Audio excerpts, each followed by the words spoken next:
Então, na semana passada, a gente terminou, né, os mandamentos relacionados diretamente a Deus, né, os 3 primeiros. E hoje a gente começa os mandamentos relacionados ao próximo, né? E o primeiro mandamento do grupo desses 7 que estão relacionados diretamente ao próximo é o 4º mandamento, que é honrarás teu pai e tua mãe, né? E ele não é o primeiro à toa, né? Então a gente já percebe que ele é o mais importante dos mandamentos relacionados ao próximo, né? Então, depois dos mandamentos relacionados a Deus, ele é o primeiro em importância, né? Honrar pai e mãe. Então, o que nos manda esse 4º mandamento? Né? Do que ele trata? O 4º mandamento manda honrar e respeitar os nossos pais e aqueles que Deus, para o nosso bem, revestiu com a sua autoridade, né? Então, aí nessa resposta, né, do catecismo relacionada ao 4º mandamento, a gente já vê que o mandamento de honrar pai e mãe, ele é um pouco mais do que honrar somente pai e mãe, né? Manda honrar os nossos pais e aqueles que Deus, para o nosso bem, revestiu com a sua autoridade. Então a gente vai ver quem são essas pessoas, né? E qual de que forma nós, né, de fato honramos e respeitamos. Então, até pela importância que a gente vê, né, desse mandamento na ordem, né, dos mandamentos, a gente vê que Deus quer que depois dele, né, depois de Deus, nós também honremos nossos pais. No entanto, esse mandamento, ele abarca também as relações de parentesco com outros membros do grupo familiar, como os avós e antepassados, a quem igualmente devemos honra, afeto e reconhecimento, né? Então, muitas vezes, tem pessoas que, às vezes, nem conheceram seus pais, né, por diversas, porque faleceram ainda quando era criança, ou, enfim, por algum afastamento devido a outra circunstância da vida, e acaba que os seus avós, seus tios e tal, acabam tendo a função dos pais.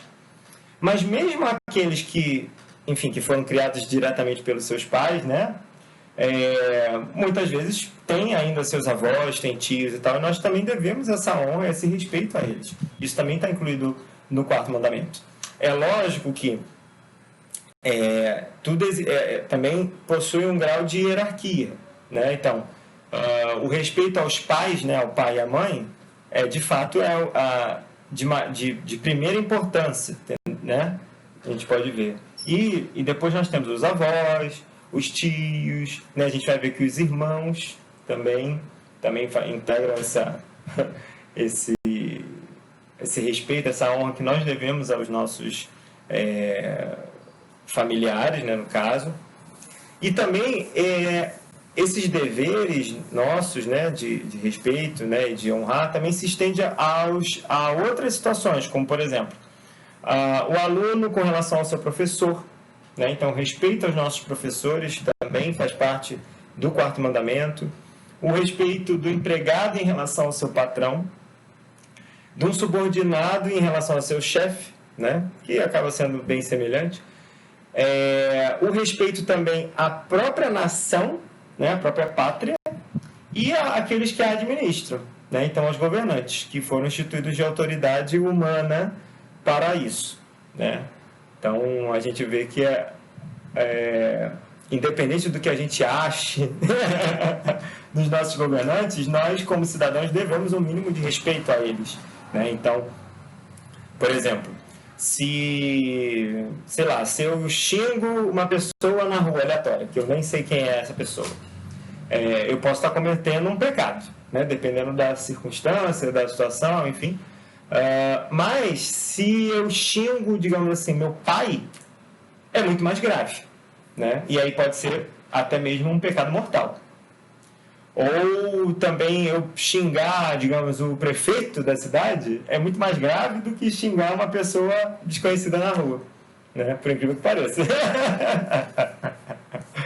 Mas isso está tudo relacionado a essa questão da autoridade que a pessoa tenha, enfim, dada por situações familiares, né, diretamente por Deus, ou até mesmo por uma autoridade humana. É lógico que a gente não é obrigado, e na verdade nem deve, respeitar ordens de pessoas que, por mais que tenham autoridade, sejam nossos pais, sejam avós ou governantes, mas que nos deem ordens ou, enfim, ou leis imorais ou injustas, né? Então, na verdade, nós não devemos respeitar, né? Então, mas o respeito tem mais a ver diretamente com o respeito à honra daquela pessoa, né? No caso dos pais é um pouco diferente, né? Enfim, sei lá, pode ter situações que um pai ou uma mãe, sei lá, não agiu nem um pouco de forma como um pai ou como uma mãe deve agir com um filho. Mas mesmo nessas situações, os filhos devem, por exemplo, cuidar dos pais da velhice, né? Ou pelo menos dar os meios para que os pais tenham uma velhice digna, entendeu? Respeitar o pai, não, então, assim, jamais xingar ou falar mal, né? Por mais que o pai ou a mãe dê todos os motivos para isso, mas você vai estar, né, vivendo bem o quarto mandamento mesmo nessas situações, né? E quando os pais não são desse exemplo, então mais ainda, né? Então, mais ainda o nosso dever como filho é respeitá-los, honrá-los e cuidá-los, né? Cuidar deles. Beleza.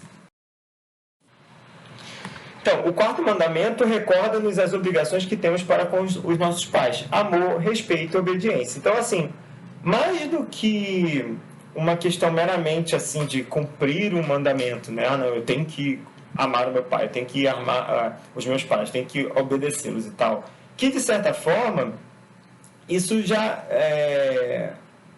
nós já apresentamos uma tendência mais ou menos natural a isso, né? É lógico que em outras situações, como essa do exemplo que eu dei, vai ser um pouco mais difícil, porque essa moção natural, ela é interrompida, justamente pelo próprio comportamento, digamos assim, inesperado dos pais, né? Ou de um governante, ou de avós, de tios, de professores, né? Então, o comportamento de Jesus com Maria, sua mãe, e com José, que fazia às vezes de pai, deve ser exemplo a imitar por todos, né? Então, a Sagrada Família é o grande exemplo, né, que nós temos de viver bem o quarto mandamento, né? Seja da relação dos filhos com os pais, tanto quanto dos pais com os filhos, que também é abarcada pelo quarto mandamento, né? Então, os pais também têm deveres em relação aos seus filhos, a gente vai ver mais para frente. Então, por extensão, o quarto mandamento inclui o respeito e a obediência devidos a quem, sob algum aspecto, está constituído em autoridade, né? Isso a gente já falou também. Então, seja um aspecto divino, seja um aspecto biológico, ou seja um aspecto humano, né? Então, professores, autoridades eclesiásticas e civis, respeito à pátria, etc., né? Por exemplo, o respeito que nós devemos ter aos sacerdotes, ele está incluído tanto no quarto mandamento, quanto também no segundo mandamento, como a gente viu, né? Então, esse está ali nos dois mandamentos, né? Então, digamos assim, uma ofensa que se faça a um sacerdote é muito mais grave do que uma ofensa que você faz a uma pessoa desconhecida na rua, né? E por aí vai. Então, deveres dos filhos para com os pais, né? Que isso é o mais, digamos assim, o mais automático quando a gente pensa no quarto mandamento, né? Então, o primeiro deles é o amor, né? É preciso rezar por eles, dar-lhes satisfações e alegrias e ajudá-los segundo as possibilidades, sobretudo se estão doentes ou são velhos, né? Então, e isso é um tipo de coisa que, independente de como os pais agem em relação a, né, colocando a situação de cada um, né, no caso, eu em relação aos meus pais, independente de como os meus pais agem em relação a mim, eu posso dar-lhes amor dessas formas que estão citadas aqui no exemplo. Então, eu posso rezar por eles, né? Eu posso dar satisfações e alegrias, ou seja, né, de acordo com a minha própria, com as minhas atitudes, né, dar alegrias aos meus pais, aí ajudá-los segundo as possibilidades, né? Então, assim, isso não quer dizer que eu preciso estar todo o tempo na casa dos meus pais, por exemplo, né? Ou, sei lá, que eu precise recebê-los na minha casa a todo tempo. É lógico que, na maioria das vezes, né, numa família saudável, isso faz parte, né? Visitar os pais visitar a nossa família, etc. Mas eu não preciso viver na casa deles para dizer que eu os amo, né? O respeito e a gratidão. Se nota que os pais têm algum defeito ou mania, particularmente quando são mais velhos, ou que não fazem o que devem, é preciso rezar, compreendê-los e desculpá-los, né? Então, a gente, como filho, a gente nunca vai poder educar os nossos pais, né? Por mais que, às vezes, a gente observe algum comportamento que não é legal, etc., né? Então, as pessoas vão ficando mais velhas, as manias ou os defeitos, se não se luta contra eles na juventude, quando vai ficando mais velho é pior ainda, que aquilo vai se enraizando e vai ter situações que a gente não vai ter muito o que fazer, né? Então a gente tem que compreender, né? Rezar por eles, desculpá-los sempre, né? Ter muita paciência, especialmente às vezes quando os pais até apresentam algum tipo de doença, alguma demência mental, isso quando são muito velhos, né? Um familiar, né, um pai, um avô, assim, com Alzheimer, é um grande desafio para toda a família, né? Que todo mundo acaba vivendo, de certa forma, aquela situação, né? Então, a pessoa, às vezes, vai perguntar a mesma coisa várias vezes, né? E você vai e responde com a mesma, digamos assim, com a mesma caridade todas as vezes, né? Então, isso é um desafio também para os filhos e para os familiares, né? E é dessa forma que a gente vai viver também essa caridade e viver bem o quarto mandamento. E a justa obediência, ou seja, sempre que não seja pecado que manda, né? Então, assim, numa situação mais extrema, né? Que, sei lá, os pais falem, sei lá, deem algum conselho ou oriente alguma coisa que a gente, né? Pela nossa consciência bem informada, a gente vê que aquilo não é legal, eu não vou obedecer, né? Você com toda a tranquilidade, toda a caridade, não, pai, essa situação aqui, eu não posso fazer o que o senhor, o que a senhora estão orientando, porque isso não é imoral, sei lá, é injusto, por aí vai. Outras obrigações do quarto mandamento. Então, dentro deste mandamento incluem-se, além dos pais, outras pessoas a quem se deve também obediência, amor e respeito. Os irmãos, né? Então, enfim, independente da relação que podemos ter com os nossos irmãos, nós devemos a eles um mínimo de respeito, de honrá-los, então jamais falar mal dos irmãos, ainda mais para terceiros, né? Então, lógico, a gente não vai fechar os olhos para os erros, possíveis erros dos nossos pais, dos nossos irmãos, mas a gente não vai ficar propagando isso a pessoas que não devem saber, por exemplo, né? E lógico, sempre procurar ajudá-los a serem pessoas melhores, né? E respeitá-los, mesmo que, sei lá, às vezes tenhamos temperamentos diferentes, acreditemos em coisas diferentes e por aí vai, mas o respeito sempre tem que haver.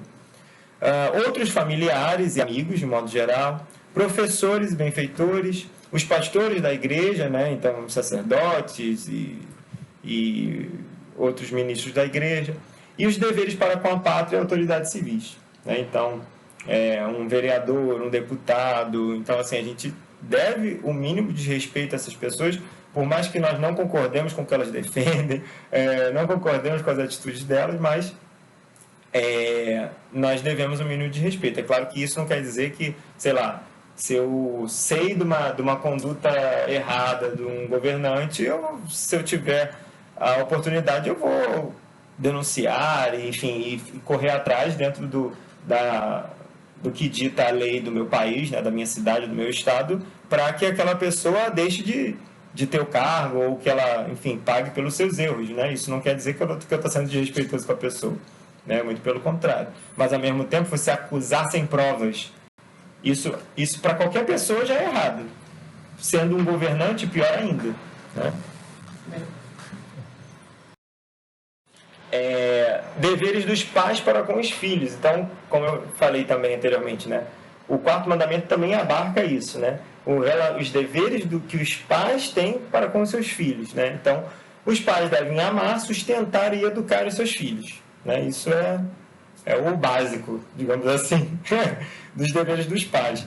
Cuidar das suas necessidades espirituais e materiais, dando-lhes uma sólida formação humana e cristã. Então, essa é a principal missão dos pais, né? É formar humanamente e cristamente aquelas almas, né? Mas até, lógico, temos os deveres também das necessidades materiais, né? Dos nossos filhos. Mas as necessidades espirituais, elas têm que estar à frente disso, né? E para consegui-lo, além de rezar por eles, devem pôr os meios eficazes, ou seja, através do próprio exemplo de vida, né? Não adianta você pregar uma coisa e fazer outra.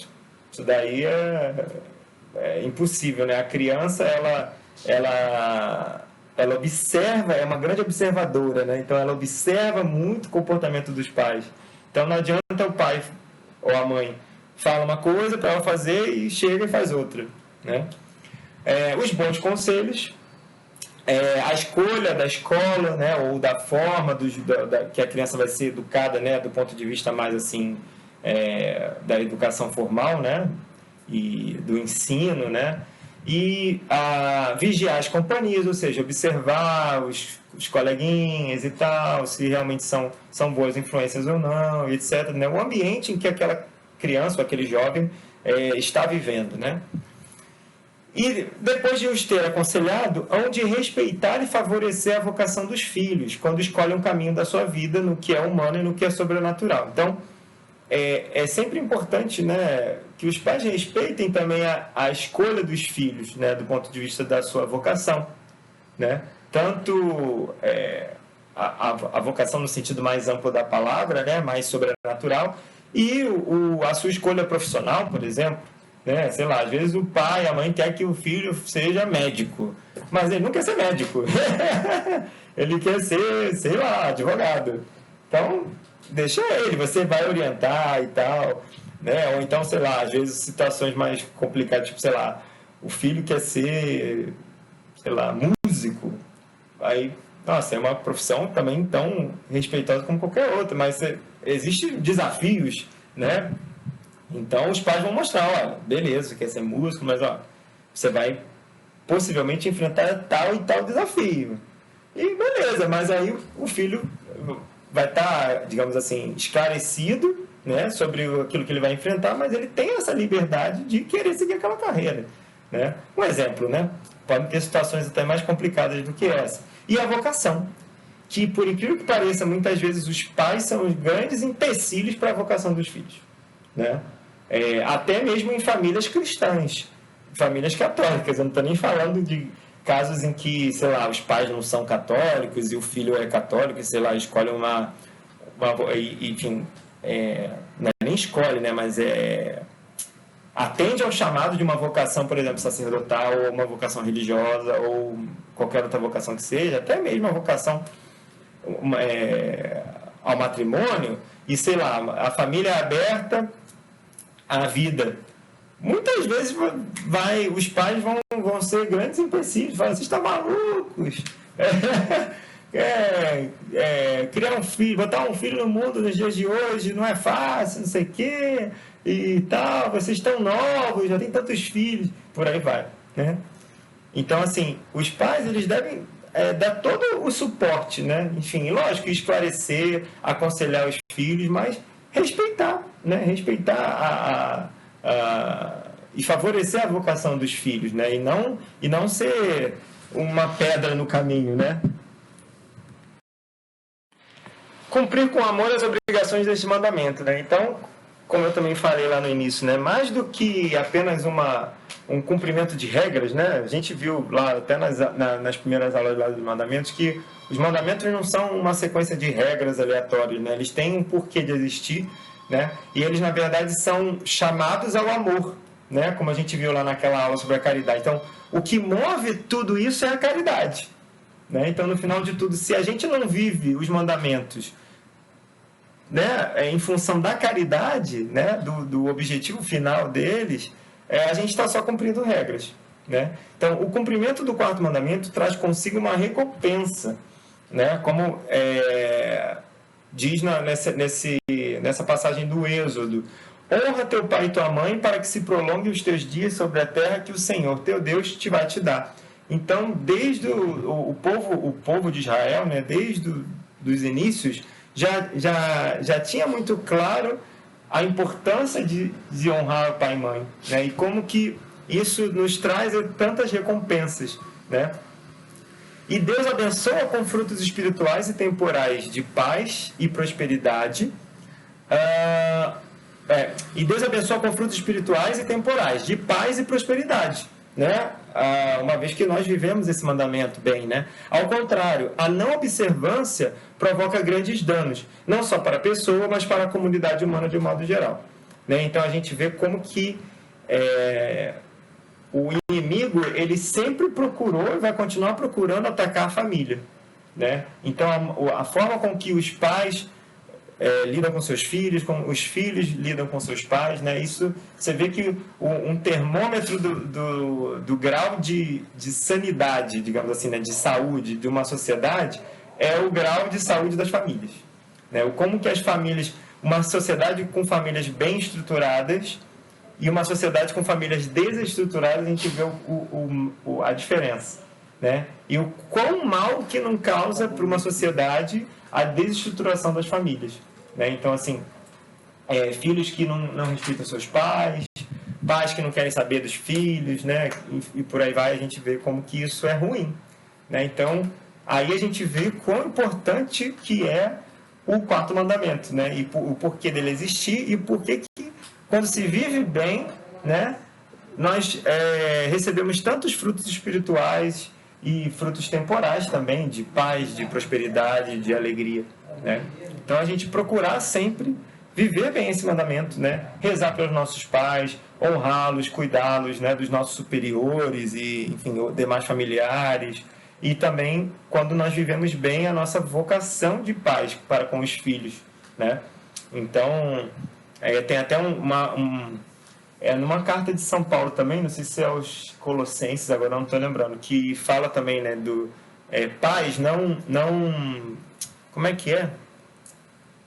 Ai, agora me faltou, mas é alguma coisa nesse sentido, assim, dos pais não assustarem seus filhos, né? Ou não